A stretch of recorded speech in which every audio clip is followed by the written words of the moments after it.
Всем привет! С вами канал АФ Про и его ведущие Миронова Элла и Котельников Дмитрий.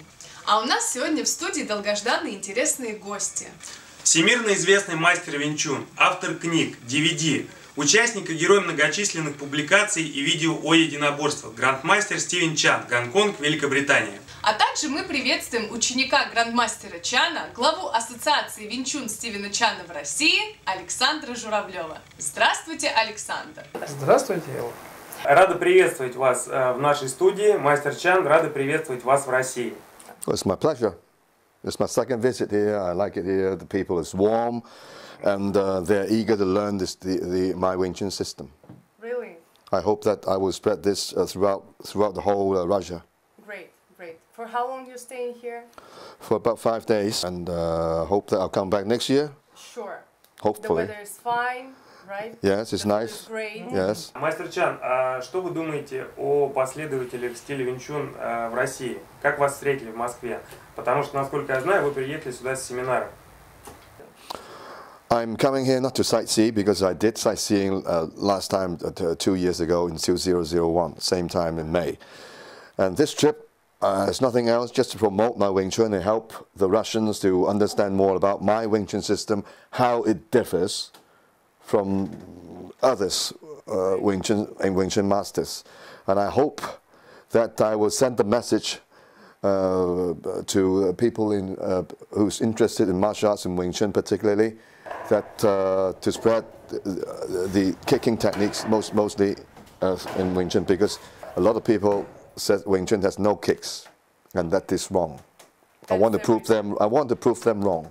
Кстати, мастер Чан, когда мы были в Гонконге, один из участников соревнований спросил меня, почему ребята, которые занимаются Винь Чун, используют локти и колени, ведь в Винь Чун этого нет. Дмитрий имеет в виду соревнования в Гонконге, которые проходили в 2012 году. Насколько я помню, это был, по-моему, Кубок Ипмана. Да, Кубок Кубок Гонконга по Винь Чун. Это были полноконтактные соревнования по Винь Чун, и наша команда Ассоциации Винь Чун Стивена Чана принимала участие. Я привозил туда своих студентов, и Дмитрий тоже принимал участие как участник, получил там медаль.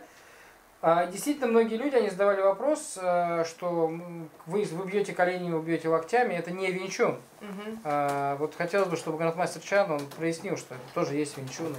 Это просто как бы, ремарка, да? We have elbow strikes, of course, differs from other system. We do have elbow strikes, we do have knee strike attack. Now, my Sifu Chao Chi Chun is with Yip Man, the great grandmaster, for a long time. When he was first teaching, first under him in 1950, might be 59, he has been with him till his death in 1972 or 3. So he knows everybody, and because the physique of Grandmaster Yip Man and Mr. Chow is the same, so every time he demonstrates kicking techniques to people, he is the partner, and that's why, and that's how he learns the kicking techniques, and everybody knows in the Wing Chun circle that he is the king of the kicking techniques. Even in the 50 years anniversary magazine issued by the Hong Kong Athletic Wing Chun Association, he was invited to write an article on kicking techniques. Я еще хочу сказать в один момент, что, как сказал грандмастер Чан, что наша линия, она как раз и имеет упор на удары ногами. То есть, когда грандмастер Чан говорит о ударах ногами, он знает, о чем он говорит. То есть, это действительно авторитет в этой области. Не только Чоу Цзючаян, его учитель, и мой Сигмунд, но и сам грандмастер Чан. It is known that Wing Chun has no kicks, okay? Because the people who teaches Wing Chun to these people who seems there's no kicks there, that doesn't go up to the kicking level. Might be his teacher doesn't know. I mean, it's a secret thing, after all. Wing Chun kicking techniques and the butterfly knife technique is a very secret techniques, not usually taught to people who is at a primary stage of the Wing Chun career. Okay. And at the old days, it's not just money and everything. In the old days with the man, it's all personal. It's all like father and son to them. It's not like nowadays you pay him or you pay me and teach me. No, no, no, no, no. This is not that. That's why you're coming in Russia and teach by in personal, Yes. because you do know this Yes. information. That's Yes. why that's great. That's why I want to prove that it is wrong, and I prove that. You will see that on the DV on the internet that I conducted a seminar especially on kicking techniques today. I hope that it will benefit to all Wing Chun people or non-Wing Chun people to clear their minds. I guess here in Russia right now they know they do have kicks. They do have kicks, of course. I hope, you know. Thank you. Мастер Чан, давайте теперь поговорим о вас. Как давно вы начали заниматься спортом? И как вы начали заниматься спортом? I was a very skinny guy, tall and skinny, before I started, and I have to go to England to study. And you know, England, I'm scared that I might be bullied by the English guy because they're taller. That's why my father was searching for a master to teach me some self-defense technique. And during these days, the triads linked with the martial arts world heavily. So my father said, don't go to open schools. Hopefully, go to some private school. You can pay more. So a few policemen, police detectives, whom are my cousins, start to look for schools for me. But they said, oh, they're all triads. So at one opportunity, my cousin's classmate's father said he's teaching Wing Chun, not professionally. I said, is he good? I said, well, I don't know. So yeah, I said, is he really good? So I went to his gym in a poor area called Sam Shui Po, and it was during the afternoon, noontime. He was working for the Kowloon Motor Bus Company, and it's a long day's work. So he can only have breaks to teach us during the lunchtime and evening and dinner time. So I went up there and have a peek at the door and said, look, the old man was very skinny, very old. I said, oh. And I said, well, I said, I want to learn Wing Chun. I said, yeah. Have you learned before? I said, no. And as time goes by, I found that he's a very powerful guy, you know, for a short man, and that built me confidence. And then I come back every Christmas, Easter, and summer. I think I have nearly 5 months to 6 months in Hong Kong every year to come back and train. I don't go anywhere else. I go there at 12 o'clock, noontime, to 2 o'clock. I train my wooden dummy techniques, my forms only. And in the evening, there's a lot of people there, about 50, 60 people there. I do chi sao with them, sticking hands technique with them. No matter how tall, how short they are, I learn the techniques. I learn the exchange of sensitivity from chi sao. And it does a lot to me. And during these days, it's... I don't think money can buy, you know, even if you pay the old man to teach you stuff, I don't think he would do that during these days. I mean, it's dignity. This is how I got involved in the martial arts business. And I was in England. When I was in England, I started my boarding school, another for 7 years. And when I reached the university stage, I was teaching the Chinese community in the university. And then one day, one guy, my classmate said to me, he knows Wing Chun. I said, okay, let's do Chi Sao. And within two seconds, I beat him. And I said, oh, wait a minute, I get my Si Hing, my senior Kung Fu brother. He's good. Okay, I wait for him. So I took him the guy came. He's older than me then. He's about 3 years older than me. He came and do Chi Sao with me. He couldn't even move. And I can see his eyes in tears. And he was from one of the masters called Victor Khan in London. He was teaching there. He was his only instructor. So, and Victor Khan was in Hong Kong then. He gave him the key to run the class. And the point is, and he asked me one question, would you teach me? I said, yeah, if there's a space, if you can find me space, fine. If you can find me students, I'll teach you. And he took I think 80% of Victor's students all come to me and left the key under the door for him, and that's it, finished. And that's a bit of a problem for me because I am a junior to him, genealogy-wise. I called Chow and asked for instructions. He said, well, you tell him if he, obviously he's not very happy, right? A child told me, if he comes, tell him you're my students, okay? If he doesn't give you face, do whatever you can to show him you are better than him. And he never came. And hopefully, after all these years, I'm getting old. I wish him well, of course, and I won't say sorry because it's not my, it's not my idea. I think it's him. I think this guy has been learning from him for about 3 years. He doesn't even know how to strike. You can see his tears from his eyes.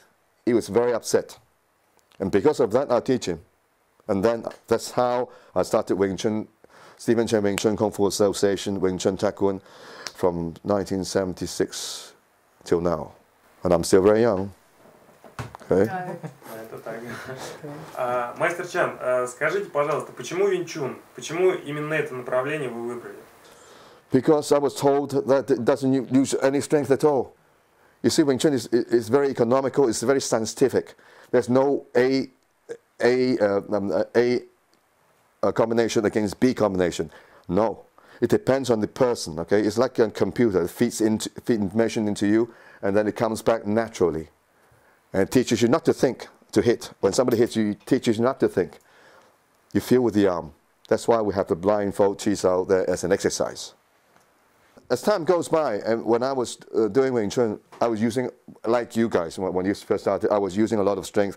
I was scared, but after all these 30 or 40 years, these past 10 years, I think that Wing Chun has been built inside me. I can feel that my body has embodied the Wing Chun system inside me, so I don't have to give a form to you. It's not a form. Like Bruce Lee says, it's like water. It's like the air.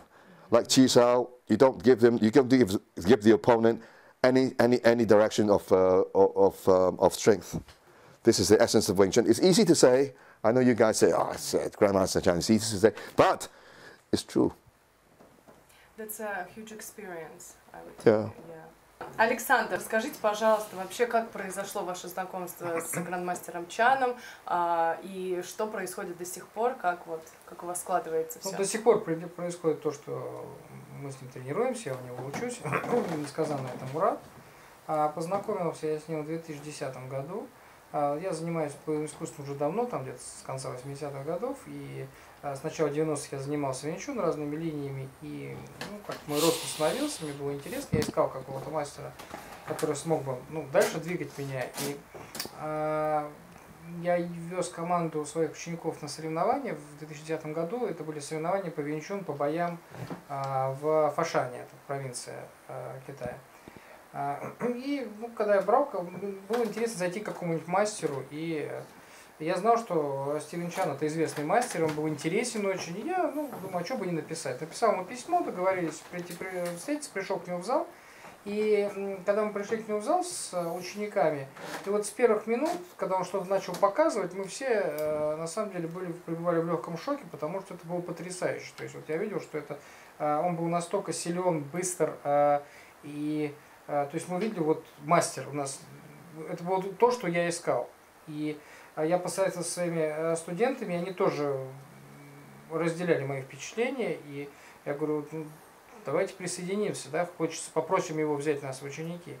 И он сказал, да, я, говорит, с удовольствием, но ты должен стать моим учеником, и только в этом случае официально, да, я буду тебя учить, дело не в деньгах, а именно ты должен принять и стать частью моей школы. Я сказал, что я почту за честь и буду рад это сделать.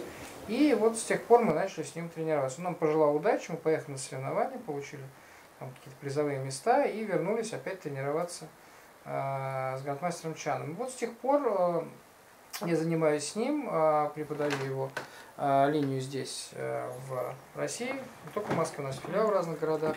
Ну и, в общем, я продолжаю учиться. То есть оказалось, что несмотря на то, что я думал, что я знаю, в принципе, все о Винь Чун и о единоборствах, когда я пришел заниматься к нему, я практически начал изучать все с самого начала. И то, что мне казалось, что я очень хорошо знаю, никто ничего здесь не сможет открыть, вдруг казалось, что я не знаю ничего. И это меня очень порадовало, потому что это всегда говорит о том, что это открывается большая возможность есть куда расти, появились большие возможности для роста.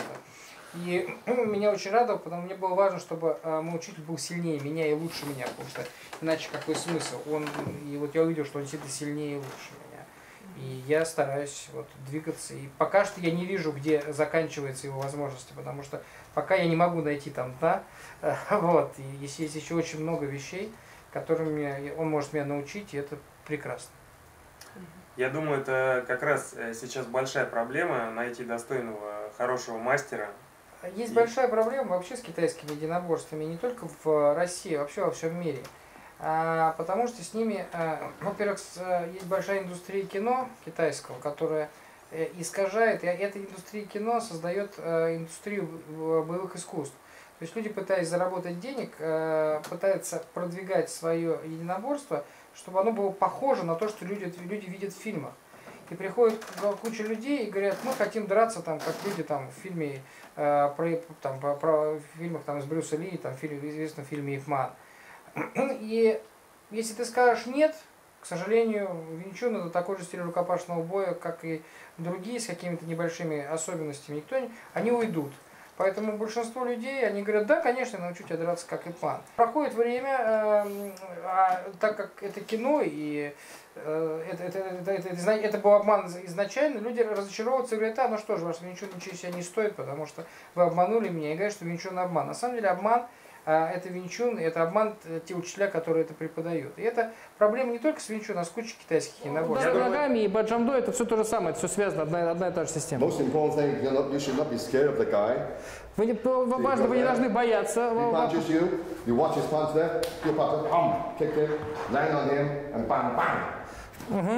Значит, важно, вы не должны бояться его, то есть отходить назад. То есть на этой дистанции вы блокируете, наносите атаку, и после этого с угла, соответственно, да, можете продолжить атаку. Ага. Можно ударить и прямой удар, как он показывает, да? С этой дистанции при таком положении он ничего не может сделать. Да, но он может, если это муай-тай, он может, соответственно, ударить единственное, что с разворота. Но вы контролируете его, вы можете атаковать его. Я думаю, это не только с единоборствами проблема, со многими видами, со многими спортивными направлениями. Да, здесь очень важно, потому что именно индустрия кино делает бесплатную рекламу, очень здорово на этом выехать. Что касается Винь Чун, Брюс Ли, который сделал известным Винь Чун, сослужил хорошую службу и плохую. С одной стороны, он сделал его известным, с другой стороны, он сделал его настолько известным, что это имя, особенно в 70-х, 80-х годах, уже делало деньги. Поэтому все, кому не лень, начали преподавать Винь Чун. А людей, которые реально занимались Ип Маном и знали что-то, и которые могли преподавать Винь Чун как боевое искусство, то есть были сильны в поединке, их было, я думаю, в сотни раз меньше, чем тех учителей Винь Чун, которые мы сейчас видим по миру. Мастер Чан, первый раз мы с вами встретились на семинаре в Москве. Он проходил, Саша, напомни, пожалуйста, в 2011 году. Мая 2011 года. И тогда мы не могли с ребятами, со всеми, кто пришел на семинар, не заметить, что вы в прекрасной физической форме. Это было видно как по тому, как вы двигаетесь, так и по вашему внешнему виду. Скажите, пожалуйста, как вам удалось достичь такой прекрасной физической формы и сохранить ее по сей день? When I was in England, right, I'm skinny, right? You have to build yourself to be stronger to play rugby. We play rugby, not the English style. We don't wear anything, rugby. So in my school we play rugby, so you have to be strong.